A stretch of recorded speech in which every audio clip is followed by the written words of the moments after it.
Andres. Thank you very much, Andres. Andres was once upon a time a student of mine, but it's always a professor's greatest pleasure to see his students surpass him in every way. We've heard many stimulating speakers and comments and discussions at the Ciudad de las Ideas about many things, including the meaning of life. Now, before there was a Ciudad de las Ideas, it was really hard to learn the meaning of life. And so there once was a man who spent 30 years searching from the hottest deserts to the coldest Arctic wastes for the wisest person in the world to whom he could ask the question, what is the meaning of life? At the end of the search, he found the wisest person, and the wisest person in the world said to him, what? He said, why, the meaning of life is a good bowl of bean soup. Now, the man who had been searching for 30 years for the wisest man in the world to ask this question said, what? You mean I've spent all this time looking for the wisest man in the world to ask the meaning of life, and you tell me that it's a good bowl of bean soup? And the wisest man in the world said to him, what? You mean it's not a good bowl of bean soup? There's an alternative punchline to this joke, if you prefer, which goes like this. Well, if you prefer chicken soup, then have chicken soup. Now, I do think that a good bowl of bean soup is a great part of the meaning of life, but it's not the whole story. And I propose that we listen to a quotation from a very wise man, a colleague of mine at the University of California at Berkeley, a distinguished philosopher named John Searle. He may or may not be the wisest man in the world, but he has interesting things to say.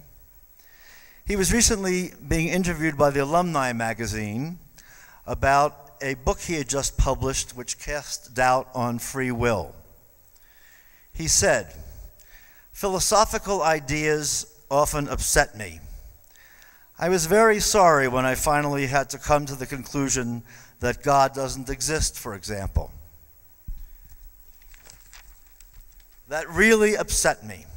I was a teenager when I came to that conclusion, and that really hurt.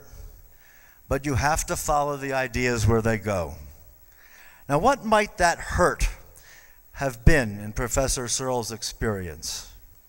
What exactly might he or someone like him, perhaps even some of us here, have found hurtful to give up? And was it logically necessary for him or for us to do so? Well, since I scarcely know Professor Searle, let me speak very generally. One thing you would almost certainly have to give up is the reassurance that comes from believing in a benevolent and all-seeing God. How do I know God has those qualities?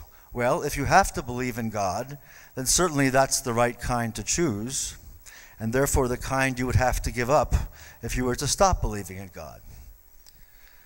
Secondly, there are also the benefits of certainty as opposed to a lifetime of doubt and questioning.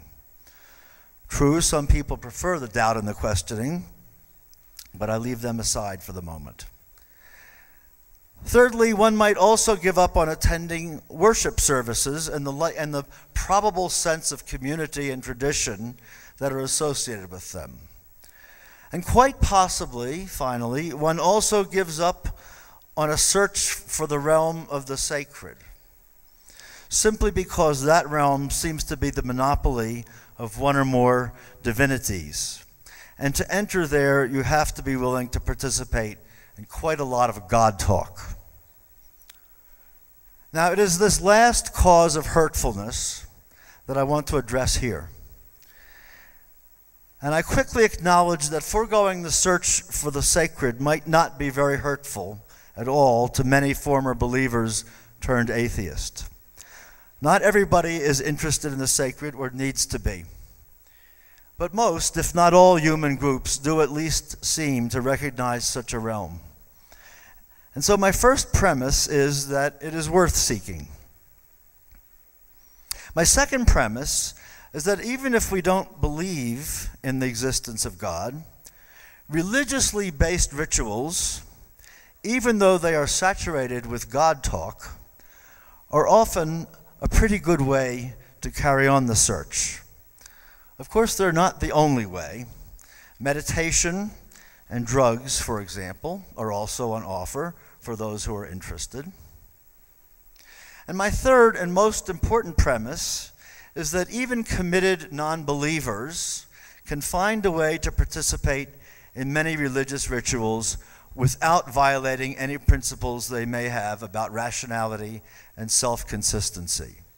I'll repeat that because that's the most important premise that motivates the following discussion. Even committed non-believers can find a way to participate in many religious rituals without violating any principles they may have about rationality and self-consistency. It's all a matter of reframing your participation so that your rational self is not offended. A matter of using the right conceptual lenses to look at what you're doing, if you will. Before turning to the matter of how to do the reframing, let me say a few words about the realm of the sacred. Very few.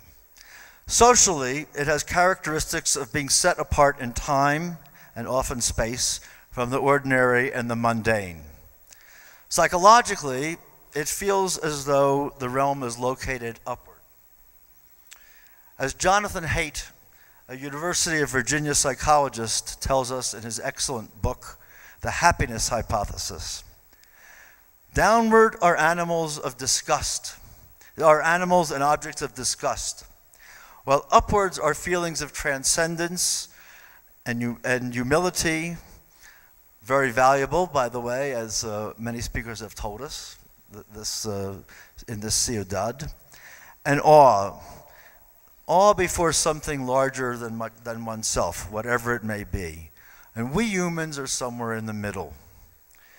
Although the realm of the sacred is usually also the realm of the gods, either plural or singular, it need not be.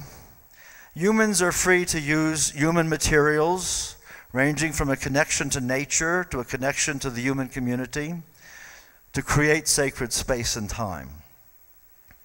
Now I turn to the problem of reframing. Let's begin the search for a reframing strategy by imagining a worship service in some church or synagogue, though of course worship occurs in private and in all sorts of other settings. I'll use examples from Jewish and Christian ritual practice since I'm most familiar with them, and since they're very challenging given the centrality of their idea of a single transcendent God. Now let's assume that you are a non-believer, an atheist and a rationalist, and that you find yourself in this worship service because you have been invited to a confirmation ceremony of the son of a dear friend, and you have decided to attend. So you're sitting in the service, and everyone around you is saying, "May God grant us peace." And you are implicitly expected to join in. Well, remember, you're an atheist now. You're for peace, so that's okay. And you like the us idea because you believe in community.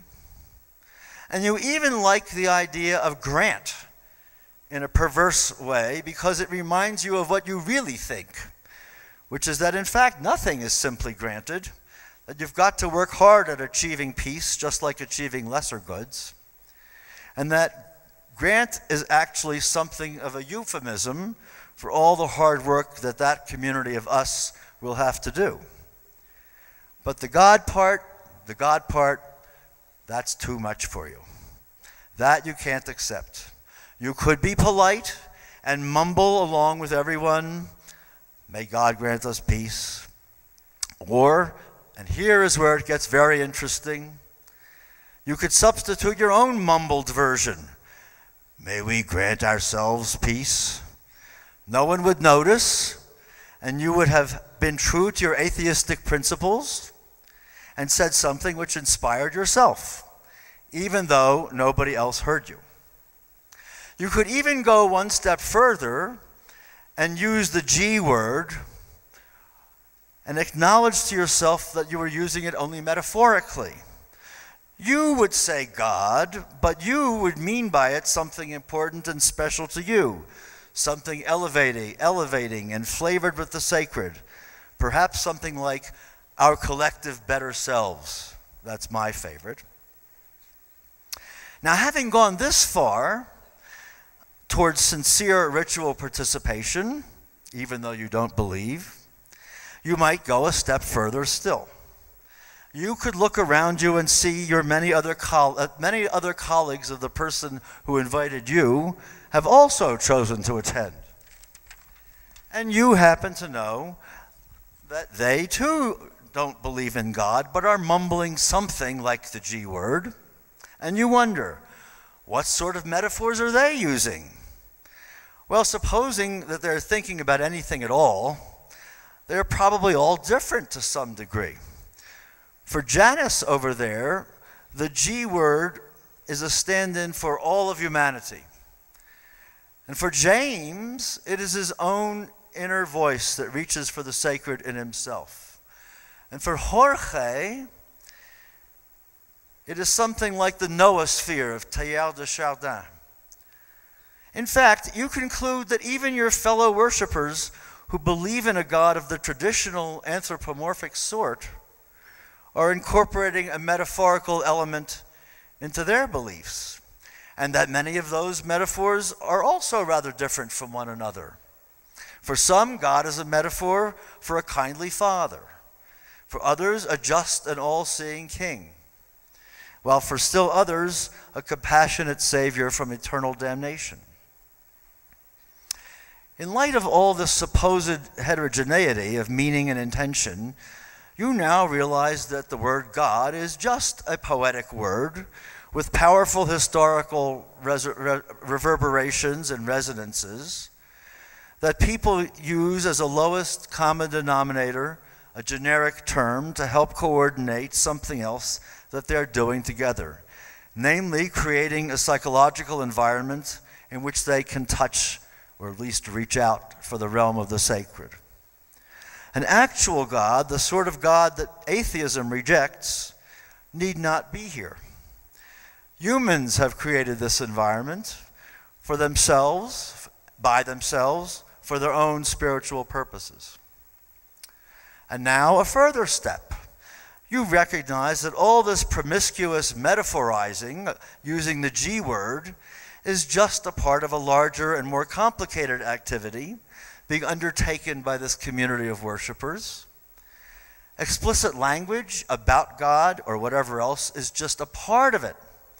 There's all the singing and the swaying and the kneeling and the display of ritual objects and the reading of historically sacred texts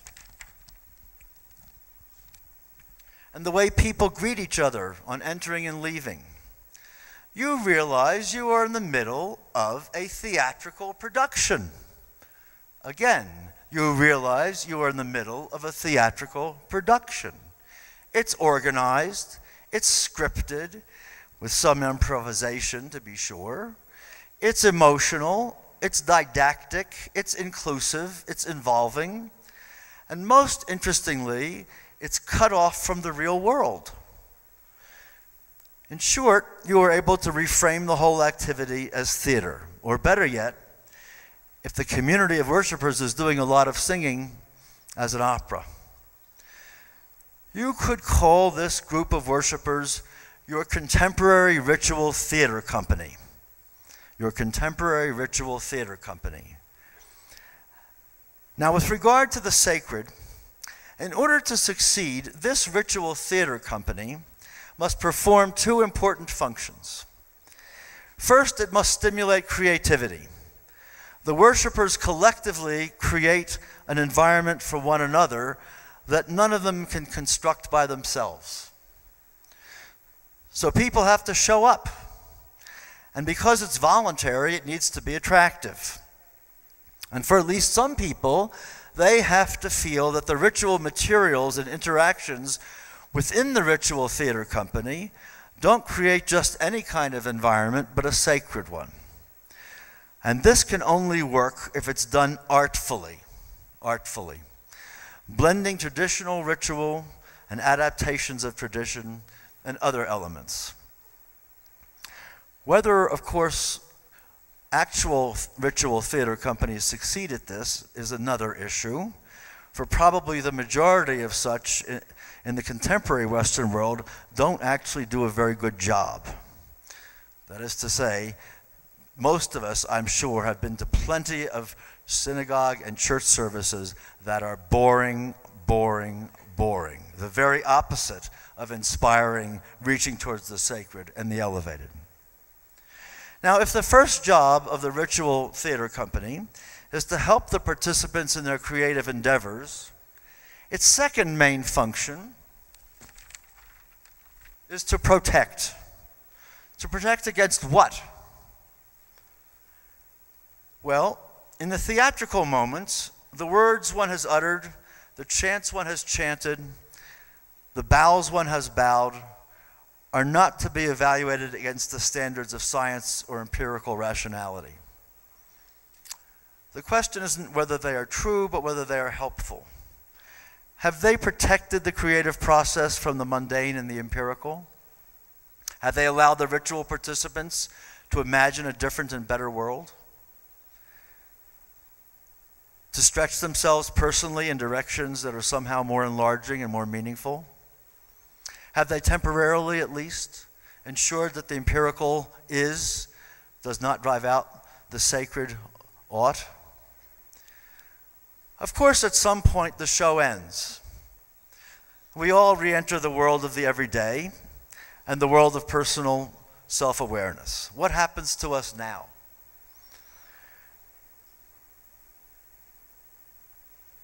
That is, what happens to you after you have left that rather moving confirmation ceremony to which I invited you?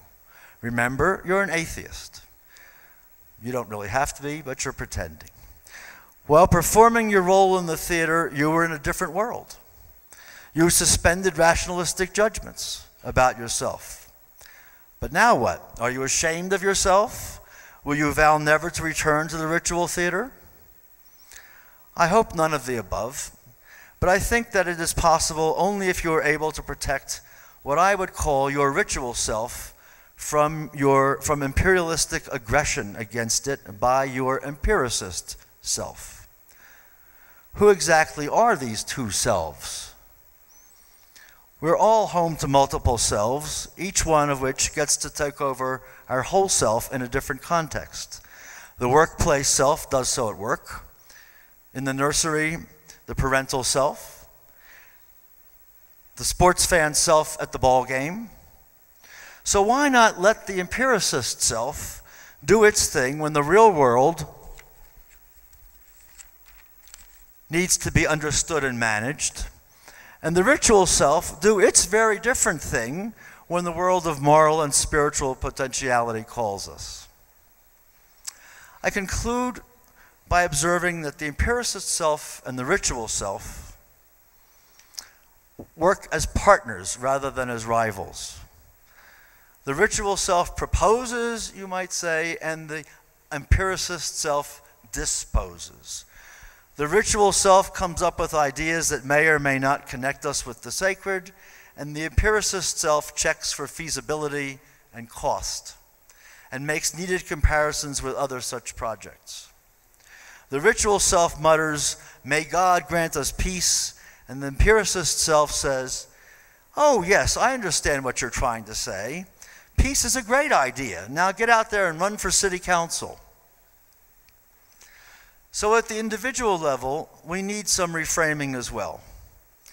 Reframe your view of yourself. Most of us have been taught that, quote, the divided self, a supposed and actual curse of modernity, is a terrible thing. It means anxiety, neurosis, trouble. But this too needs to be reframed. Division can be good internally if it means a constructive and integrated division of labor. In this case, where the empiricist self and the ritual self collaborate to the advantage of the more integrated self. And for that happy division, I say, somewhat ironically, thank God. Gracias, mi querido Eugene.